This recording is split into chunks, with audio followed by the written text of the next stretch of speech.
Welcome to the University of Michigan Dentistry Podcast Series, promoting oral health care worldwide.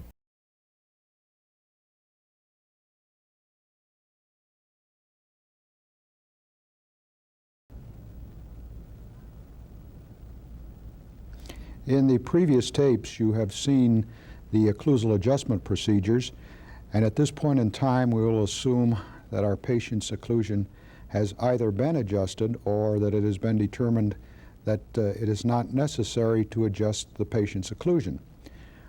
We will now have to have two casts which will be mounted on the articulator, and also one set that will be kept off of the articulator and used as reference casts. These are our reference casts. On these casts, utilizing shim stock, which you are familiar with from your occlusal adjustment block, we will determine which teeth have contacts in the mouth and which teeth do not. On those teeth where a positive contact is indicated, you are to put an X on the buccal surface, as shown here. On those teeth where a light contact is indicated, this is to say that the shim stock drags through the contacts as it is placed in the mouth. Indicate this with an L. And on those teeth where no contact is indicated, put an O on the buccal surface. This will give you a reference that you can go back to at any point in time during the fabrication of the bridge or subsequently when the patient is recalled, and know which teeth were in contact prior to the time that you started the fabrication of the bridge. It's also advisable on either side of the cast to mark your condylar inclinations so that you have this should you want to mount the cases on the articulator again for any subsequent restorations. We will mount the other set of casts on the Hanau articulator, and these will be mounted in centric occlusion, not centric relation, but centric occlusion, with the shims in the condylar elements. And it's also advisable to tie a small piece of dental floss onto the hole through these shims so that you don't lose them. The rationale for mounting these casts on the articulator in centric occlusion rather than centric relation is that we are able to hand mount them without interposing any type of a bite between the casts. This means that although we have not taken the time to determine the hinge axis point, these teeth will articulate exactly as they do on a patient, inasmuch as we have not opened the vertical dimension of occlusion by interposing either a wax or other type of bite. So your bridge will be built in centric occlusion with the shims in the condylar elements, which will allow us to go back to a more retruded position and clear out the bridge prior to the time that we take it to the patient's mouth to a more retruded position. Bear in mind that placing these shims in the condylar elements does not simulate centric relation. This can be only found on the patient. This is a more retruded position only. Do not misunderstand this concept. After we have mounted this set of casts on the articulator, we can then, over on the side where we are going to fabricate our bridge, go ahead and prepare the teeth that are to be the abutments. And in this particular case, we have a classic 3-unit bridge where we have a bicuspid, a missing first molar, which will be our pontic, and a molar, which will be our posterior abutment. Here, this is a bridge that's very similar to what you did in your technique course. We would have a 3/4 crown on the bicuspid, a full gold molar pontic, and a full crown on the molar. Cut the preparations on the two teeth first, your two abutments, and then do your diagnostic wax-up. Now this is a rather elaborate diagnostic wax-up that had all of the sluiceways and grooves put in it. It really would not be necessary for you to carry your diagnostic wax-up to this stage unless you intended to utilize this molar in your finished bridge. We are primarily interested in establishing your contacts on your supportive cusps and also where the opposing dentition will contact in the fossa. and do a reasonably good job so that this can be utilized to make your temporary bridge. The choice of abutments must be determined from each individual patient. Now, we would assume that this patient had a relatively caries-free mouth, and we wanted to preserve some of the aesthetics of a buccal surface on this first bicuspid because this area is visible when the patient smiles. Back into the more posterior regions on the molar pontic and the molar abutment, aesthetics are not that critical, and we could get by with full gold coverage without displaying this to any great degree. If the patient had a great deal of caries activity, or if there was a restoration in the area on the buccal surface of this bicuspid, or if they were extremely short teeth where retention was a difficulty, it might be considered to go to full coverage and then put some type of effacing material, probably porcelain, to render it more aesthetic. On some individuals where the pontic area is displayed, again, effacing material might be considered. Here, a long pin facing or sanitary type of facing, or possibly, again, a porcelain material to render the bridge more aesthetic. But these are considerations that must be based on the patient, smile, caries activity, indications on how much tooth structure remains, and these things will be developed in your discussions with your instructor. After we have done our wax up, it's advisable to take a gel trade impression and pour this gel trade impression up in stone. And here you can see a small segment has been taken, and it's been trimmed so that there's a minimal amount of base material. The reason for this is we're going to make a small acrylic shell that you can utilize to make up your pontic or your temporary bridge after you've cut your preparations. And this procedure, again, is very similar to that you were taught in your preclinical block in Crown and Bridge. We want to cut the base quite short so that as the acrylic is sucked down over the stone cast, it isn't thinned out too much here, and it makes for a much more substantial shell for making up our temporary bridge.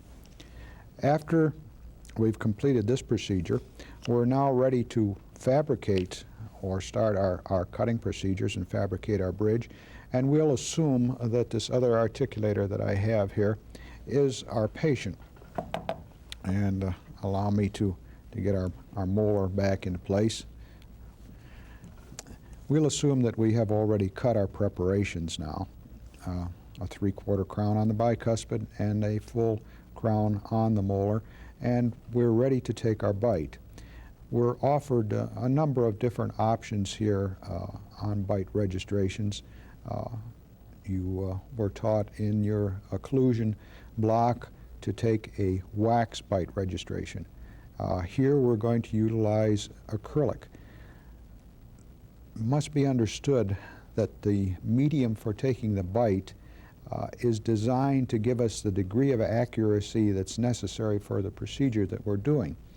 When we are mounting the casts for our occlusal diagnosis, we're interested in doing a diagnosis per se. We're not interested in a restorative procedure, so that it is really not necessary to have quite the degree of accuracy that's demanded when we're doing a gold restoration. So in this instance, a wax occlusal registration or wax bite is extremely accurate for what we're trying to do. I should say extremely adequate for what we're trying to do. Wax is not a particularly accurate material. Many studies have been done that confirm this. It changes as soon as it's brought from the mouth, so it would not have the degree of accuracy that would be necessary to do some gold restorations. So we can do one of two things in this particular instance.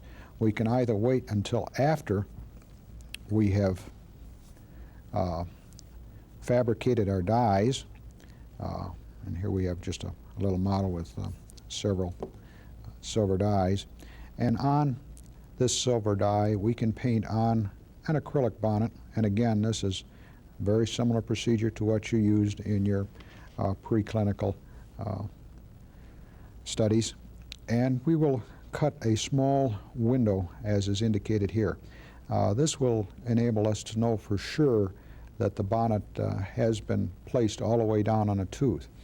The advantage of using this procedure, as opposed to doing it directly in the mouth, is that we can not only use this to take our bite registration, but we can also check the accuracy of the die, because we've made a bonnet. We're transferring it over to the tooth in the mouth, and if the bonnet that we made on the die fits the tooth as it does the die, obviously the chances of the die being accurate are quite good.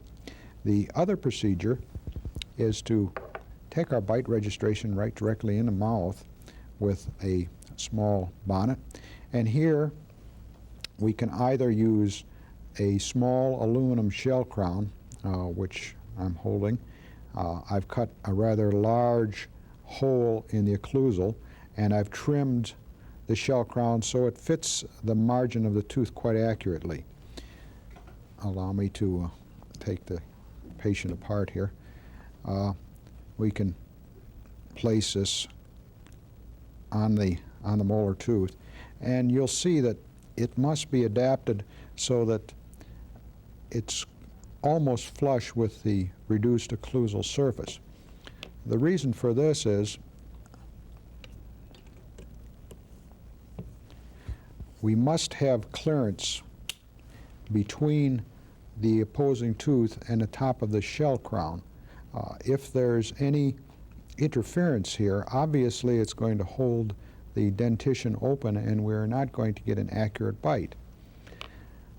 This can be determined again by using some shim stock, placing it between the teeth and the patient's mouth, having the patient close in centric occlusion, and checking to be absolutely sure that there is no contact.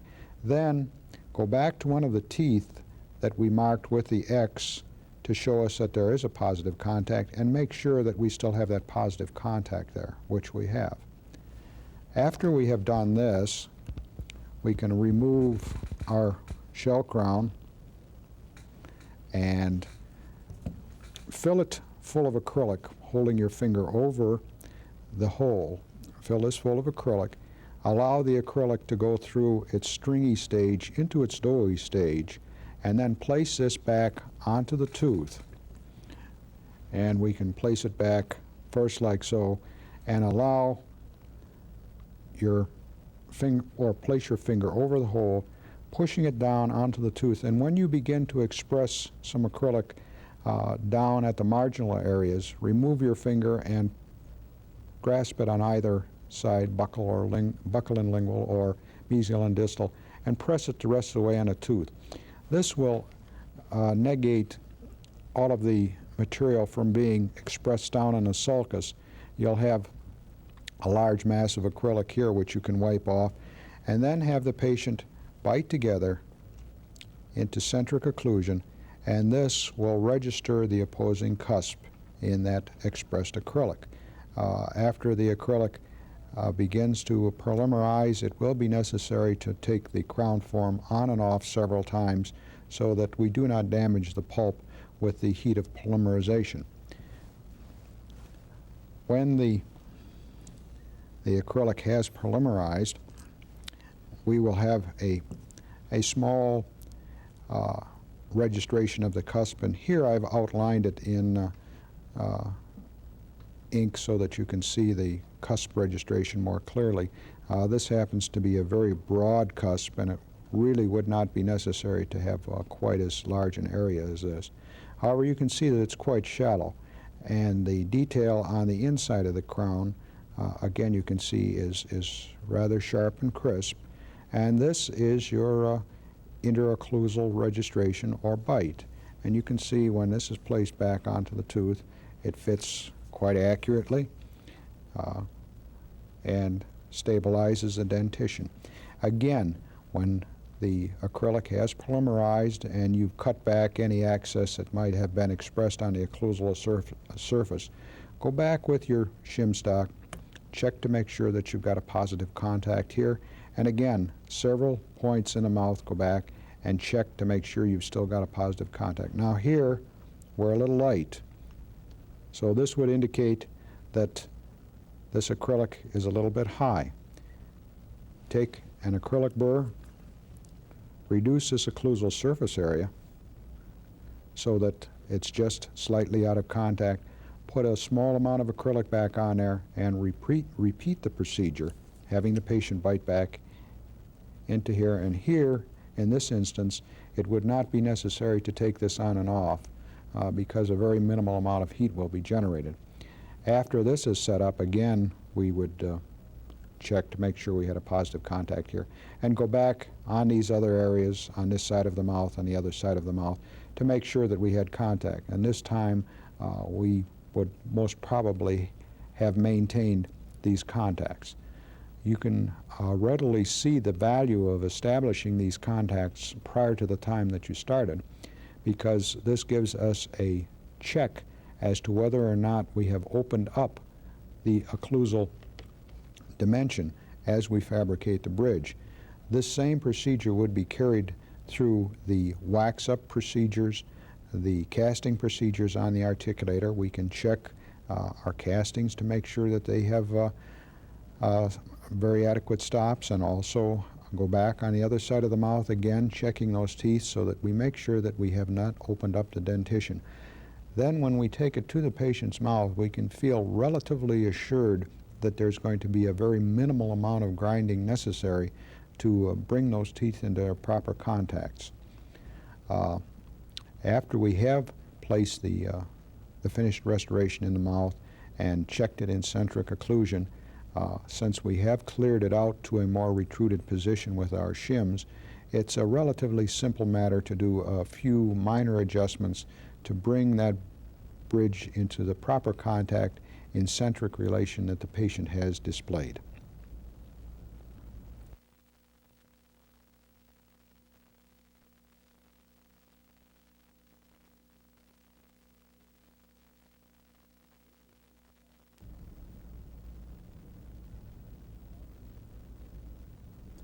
This is a classical radiograph of an extruded molar into an edentulous space. We will illustrate this on the casts that I have here. You can see that this molar has dropped down into the edentulous area quite a distance. There are a number of ways to handle this particular situation. If this molar had not dropped quite as far, it may have been possible to adjust the occlusal surface of the tooth and build a bridge opposing it without restoring the tooth. In this particular situation, we would probably elect to put some type of a gold restoration on the occlusal surface of the tooth. When it's determined whether or not we can adjust the occlusion and keep the patient comfortable, we can then proceed with our bridge fabrication. The bridge would be fabricated, and then, depending upon the degree of extrusion, either the tooth would be ground back so that the bridge could be completed, or the tooth would be prepared and a temporary restoration put on the molar. The bridge would be fabricated and completed. Then we would go back and complete our gold restoration on the molar. So first, the normal procedures are done as outlined in some of the previous tapes. The bridge is fabricated and completed. Then we go back and complete our procedures on the extruded molar. As I say, depending upon the degree of extrusion, either adjusting it or putting on some type of a gold restoration.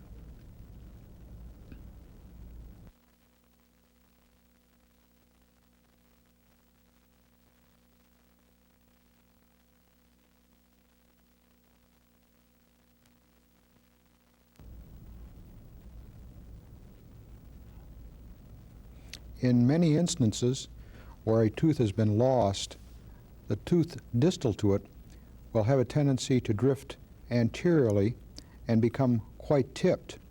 In this situation, many times it's not possible to reduce the teeth enough to get a line of draw that's compatible between both abutments. In this situation, it would be necessary to introduce some type of semi-rigid joint which would allow us to prepare the distal tooth in one line of draw and the anterior abutment in another line of draw, and still insert the bridge and have a rigid, fixed prosthesis. On our first slide, we can see a schematic drawing which represents this situation. Here we have elected to put the semi-rigid joint in the first ponic. In some instances where the tipping is not quite as pronounced as illustrated here, it's possible to put the semi-rigid joint directly into the bicuspid or anterior preparation. On the next slide, you will see one of several different types of semi-rigid joints that are available. These are prefabricated in plastic. This happens to be a wedge-shaped joint. We will also illustrate some parallel-sided joints, and they can be cut freehand. The next slide will illustrate how this joint is inserted into the ponic. There's an extension that comes off of the fabricated joint, and this can be placed into a surveyor, which will allow us to accurately establish the line of draw with the distal abutment. The next slide will show the ponic disengaged into its two parts with the male joint on one side and the female on the other. Next is another view illustrating the male and the female parts of the joint. Here the female is inserted into the anterior portion of the bicuspid ponic, and the posterior contains the male portion of the joint.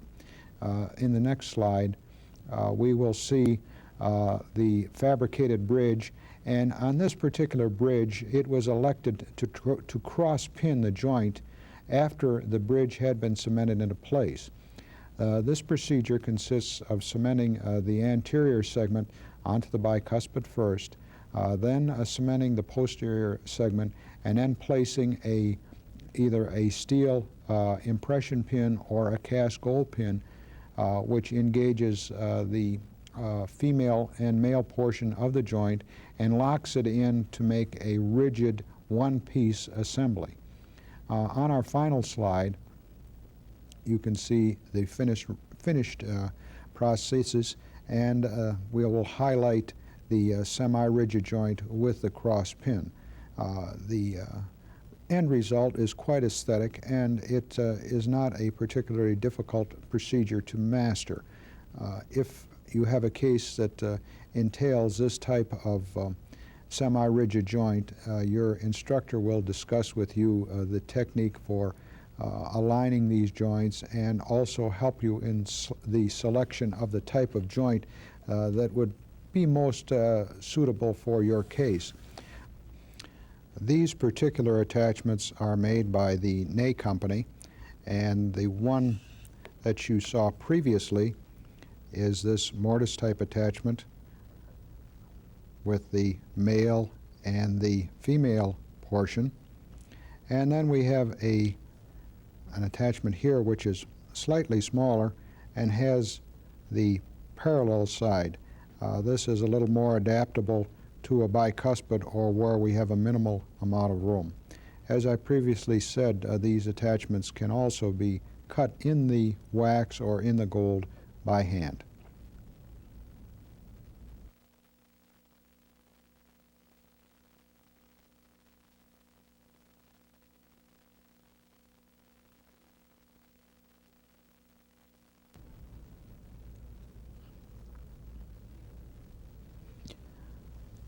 In the case where the patient presents with bridges that are in opposing arches, it will be necessary to do a diagnostic wax-up on both bridges prior to the time that either bridge is started. This is necessary to establish a proper curve of SPE and also to generate the optimum occlusion on both bridges. After the diagnostic wax-up is completed, either the mandibular or the maxillary bridge can be started. Preparations would be cut on the abutments, your impressions taken, the bridge completely fabricated. In this instance, we would fabricate the mandibular bridge, seat it to place. Then we could go back and prepare our upper two abutments and complete the upper bridge. The other approach would be to go ahead and prepare the two lower abutments, place in the temporary lower bridge, and while you are fabricating the lower bridge, go back and prepare the two upper abutments. At the time that the two upper abutments are completed, the lower bridge could be placed, and then an impression taken of this lower bridge articulated against the upper bridge, and the upper bridge fabricated.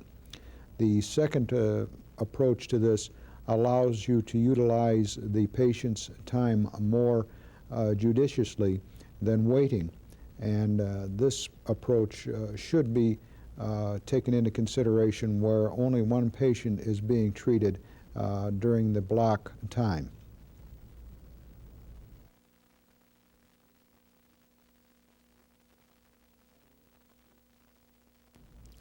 In many instances, patient will present with either a complete or a partial denture opposing the proposed site for bridge work. In this particular instance, our patient presented with a complete denture. Here we simply removed the patient's denture and took a gel-trade impression of it and poured it up in Yellowstone. And this we will utilize to alter the plane of occlusion so that we may develop a more optimal occlusion on our fixed bridge work. We'll simply remove this section of the cast which opposes the proposed fixed bridge work and pick a series of denture teeth that we will very quickly set into place. As we can see here, we've just used some regular red wax. And in this particular case, the patient's existing dentition was in relatively good respect as far as plane of occlusion and the uprightness of the teeth, with the exception of this molar, which had drifted slightly forward. And here we removed a bit of the existing occlusion to give us a more optimal plane. The denture teeth were very quickly set into place, and then we would go back and do our diagnostic wax-up against the denture teeth. In other instances where the teeth may have drifted forward or may have been rotated or caries had destroyed the occlusal surfaces, it may be necessary to not only set the denture teeth but do this in conjunction with our diagnostic wax-up.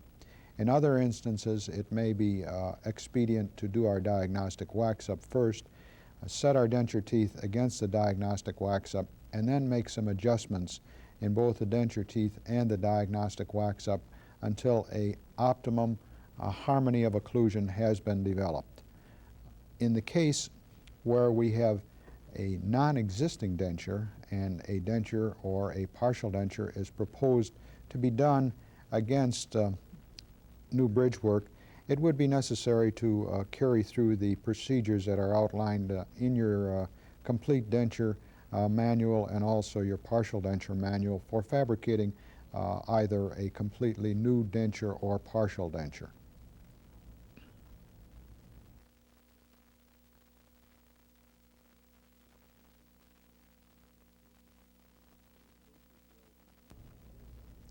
In cases where the lingual surface of the discluding teeth are to be restored, it's necessary to capture these lingual surfaces very accurately if this particular type of disclusion is to be carried through in the finished prostheses. In this particular instance, we have a lateral missing, and we will be restoring the lingual surface of the central and the cuspid with either full coverage or a pin ledge type restoration. And here we have opted to make a customized incisal table out of acrylic. And here is a finished table which we have trimmed up. It normally would not be necessary to trim it, but this gives us a little more visual sight as to the Gothic arch tracing which is generated. First we would lubricate the table, laying the wings completely down. Fill it with an acrylic, and here we've utilized Formatray. And after the acrylic comes to the proper consistency, the articulator is simply moved through its lateral excursions until we have a incisal edge to incisal edge type relationship in the discluding teeth. Here it happens to be the cuspid. Back again to our centric position through the protrusive movements to an end-to-end type relationship, the other lateral excursion, until the acrylic comes to a state where it's no longer going to be moved by the moving of the articulator. Then we let it go through its complete polymerization, and our incisal table is in essence finished. Should it be necessary to refine this, we can go in with a vulcanite or acrylic burr, cut out a small portion of the table and do a wash. So now we will mix up some acrylic. We'll remove this particular table. I have already lubricated the incisal table with some Vaseline, and simply mix up the Formatray in the usual manner, and when it gets to the proper consistency, we will place it in the incisal table.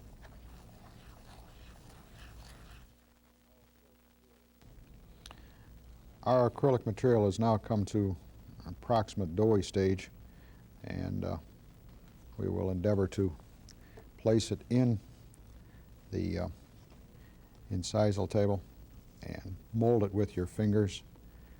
Here we've got a little more than what's really required.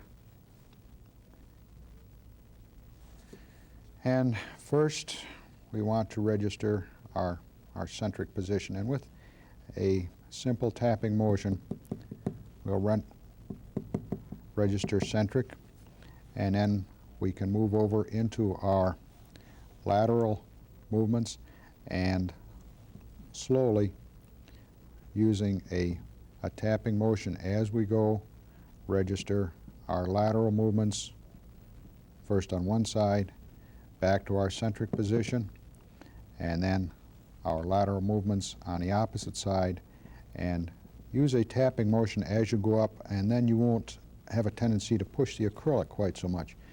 Again, our end-to-end relationship, back down into our centric position, and now we will register our protrusive position and any border type movements that we can register with our end-to-end type of registrations. Back to our centric position again, making sure that we've registered that.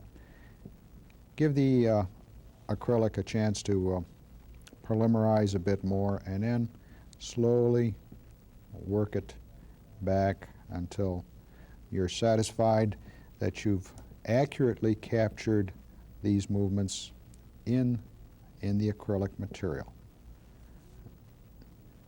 And here you can see the finished registration in acrylic, Gothic arch tracing, which will allow us to remove the lingual surfaces on the teeth that disclude the dentition, and utilizing this customized tray, we can again reproduce these very accurately in our finished prostheses.